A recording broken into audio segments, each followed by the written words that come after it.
On a quiet afternoon in a quiet suburban neighborhood, the sun hung warm in the sky, casting soft light over tidy lawns and neat houses. The air smelled faintly of freshly cut grass and blooming flowers.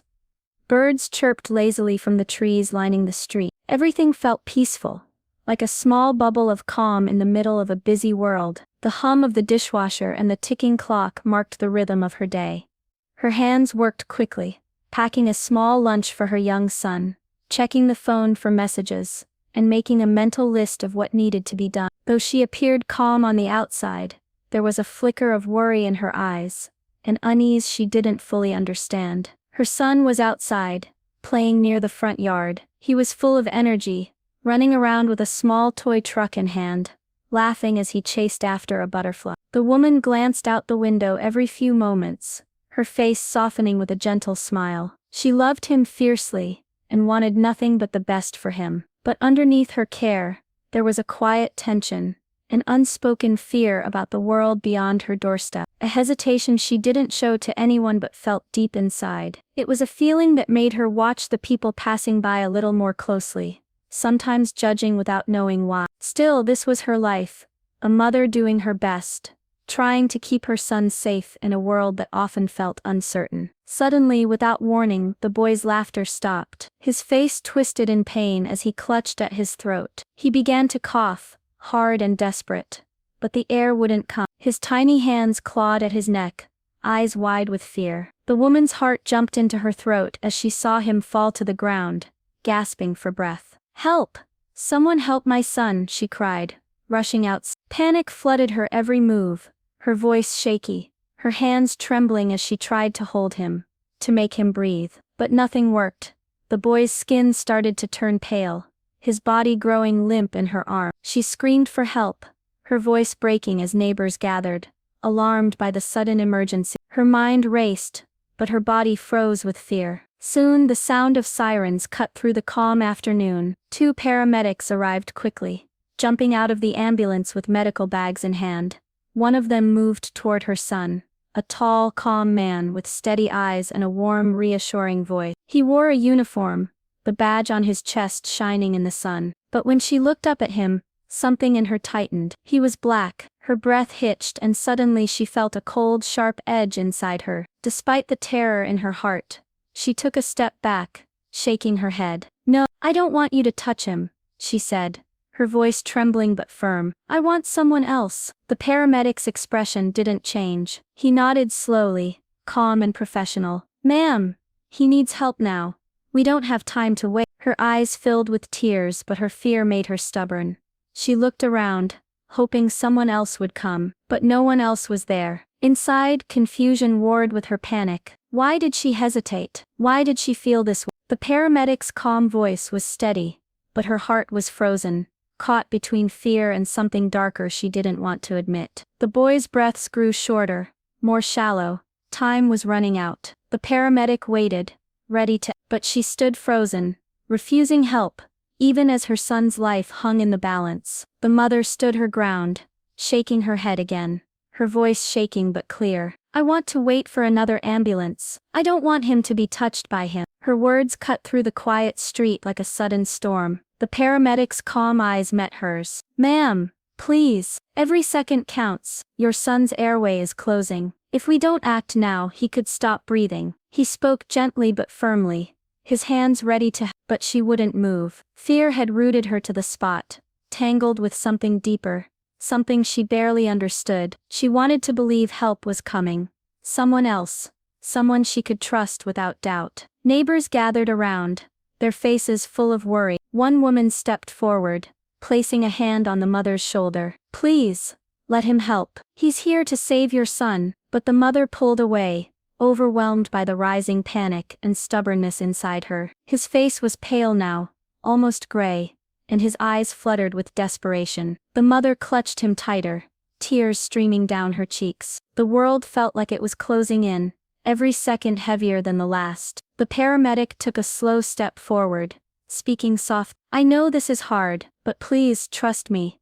I'm here to help your son." His voice held no anger, only concern and hope. Her heart hammered, a fierce battle raging inside her. She hated herself for feeling this way, for letting fear and old painful ideas control her. But the boy's suffering was all she could see. She was terrified of losing him, and of facing the truth about her own fear. More neighbors watched, helpless but urging her silently. Time was slipping away. The paramedic waited patiently, ready to act the moment she said yes. But she remained frozen, trapped in a painful refusal. The boy's breath grew faint, his tiny chest barely rising and falling. Regret crept in like a shadow, dark and cold. She wanted to scream at herself, to beg for help, but the weight of her own stubbornness held her back. And with every passing second, the danger grew closer. The boy's breaths were now faint whispers, barely there. His small body was limp in her arms, skin pale and cold. Time was slipping away faster than she could hold on. The world around her blurred,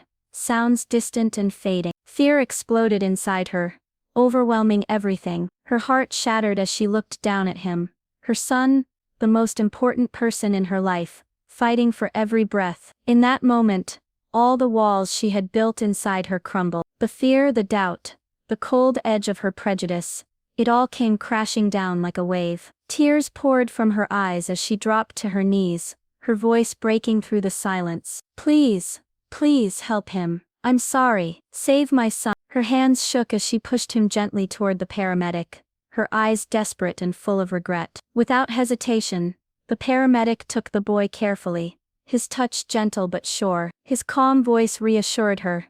We're going to take care of him now. His professionalism and kindness cut through the mother's guilt, like a lifeline. She watched as he worked quickly, administering oxygen, checking the boy's airway, doing everything he could to pull him back from the edge. Her mind raced, flooded with memories she never wanted to face. She thought about the moments before, the hesitation, the refusal, how she had let fear and old prejudices blind her when it mattered most. She remembered the stories she had heard growing up, the fears she thought she had left behind, but none of those things mattered now. What mattered was the life in her arms, and the man saving it. She realized how wrong she had been, how unfair her judgment had been, and how much courage it took for the paramedic to stand there calmly, offering help when she had turned him away. Her shame was deep, but beneath it grew something new, a raw, painful hope, a promise to herself that she would never let fear or hate decide who could help her again. In the fading light of that afternoon, she learned a powerful truth. Heroism knows no color, and compassion can break even the hardest walls. Her son's life hung in the balance, but in that moment, something inside her was forever changed. The paramedic worked quickly, his hands steady and confident, as he carefully placed an oxygen mask over the boy's small face. He gently opened the airway, clearing it with practiced skill. The boy's chest, which had barely been rising a moment ago, began to move more steadily. The color slowly returned to his pale skin, a faint pink, blooming across his cheeks. The mother watched, her breath catching in her throat, as hope flickered inside her like a fragile flame. The paramedic's calm voice explained every step, reassuring her that her son was stabilized. The other paramedic helped, preparing the stretcher and getting the ambulance ready. Within minutes, the boy was breathing more easily, his eyes fluttering open just enough to focus on his mother's tearful face. The woman reached out to hold him gently, feeling his warmth return. The paramedic smiled softly, giving her a nod of comfort before lifting the boy carefully onto the stretcher. Relief washed over her like a tidal wave. Her son was alive because of this man, but beneath the relief was a deep, aching sorrow for the walls she had built before the moment she needed help most. She thought of the harsh words she had said, the cold refusal that might have cost her son his life. Shame and guilt mingled with gratitude, making her feel fragile and raw. The paramedic's kindness had been unwavering, even when she had turned him away. Neighbors gathered around, their faces soft with understanding. Some offered quiet words of comfort, others just stood with her in silence, sharing the weight of what had happened. A neighbor gently said, "He saved your son, that's what mattered." Her eyes met the paramedic's as he packed up the ambulance, and for the first time she saw only the hero before her.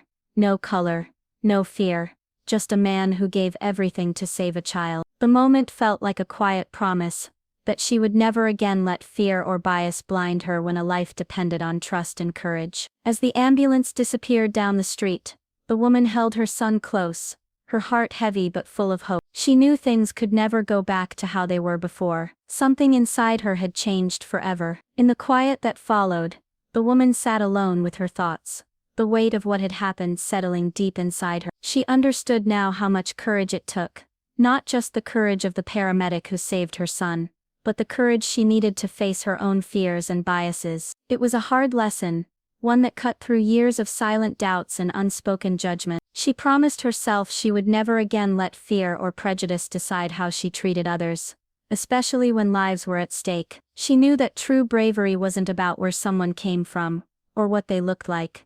It was about what they did when it mattered most. The paramedic's steady hands and calm heart had shown her that heroism could come from places she never expected.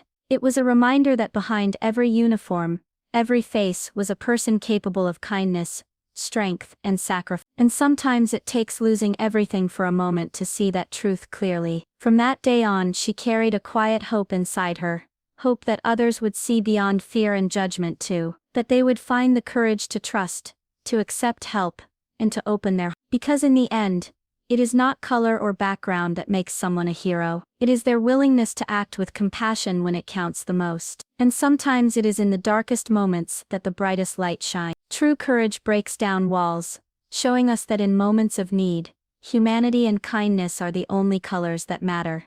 And through respect and change, we find the power to heal and grow beyond our fear.